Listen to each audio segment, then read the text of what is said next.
Thanksgiving has always been one of my favorite times of year. I love the colors of fall, the cooler weather, and all dishes made with pumpkins, sweet potatoes, cranberries, and turkey. What I like most about this holiday, though, is getting to spend time with my friends and family. A typical American Thanksgiving dinner looks like this, where everybody gathers around the table and enjoys their feast. It's a time-honored tradition that's celebrated on the fourth Thursday of every November. This dates back to the 1600s. It was originally started as a 3-day autumn festival that was celebrated between the Indians and the English settlers. And we still celebrate it mostly the same 400 years later. The first Thanksgiving was a time to celebrate community, the harvest, and living yet another year. When the English settlers first arrived, winters were especially hard on them, and it was thanks to the Indians for those that did survive.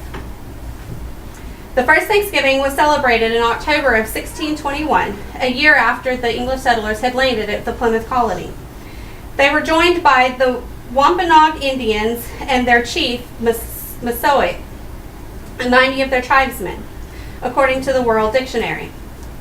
The Native Americans, though, had been celebrating their annual harvest for many years before the English settlers ever arrived.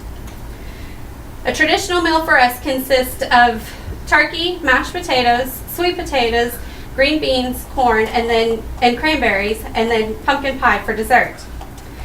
The only thing that's verified for sure is that they had venison and wild fowl. It's speculated that they could have had cornmeal, plums, lobster, leeks, but nothing with milk or eggs. There's not any records of it being celebrated after that other than occasional dairy prayer that was set aside throughout the year. The Governing Council of Charlestown, Massachusetts made the first Thanksgiving proclamation on June 20th of 1976, but that didn't last very long.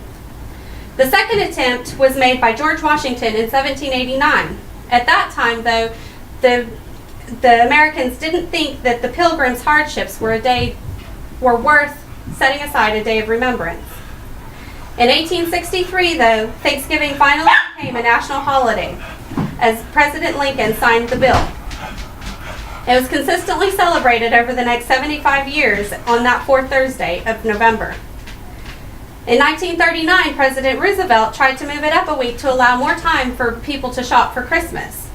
But that didn't last very long either. In 1941, Congress officially set the legal federal holiday of Thanksgiving on that fourth Thursday in November as we celebrate it today. This is what a typical Thanksgiving looked like that was celebrated between the English settlers and the Indians. Although the Thanksgiving Day menus have evolved and changed considerably since that first day, its meaning has stayed true to its creation. The fourth Thursday in November every year is set aside to spend time with your family and loved ones and give thanks for all that you have. Even though it was originally celebrated with a purely religious intent, it is considered a secular holiday today. Churches across the country still hold Thanksgiving services and dinners, although they tend to hold them the weekend prior so that people can spend time with their families on the actual day. Thanksgiving Day remains one of the few holidays that hasn't been commercialized, such as Christmas and Easter have. Millions of people do line the streets of larger cities for large parades, such as the Macy's Day Thanksgiving Day Parade. The day after Thanksgiving now marks the beginning of the Christmas shopping season in department stores across the country, known as Black Friday.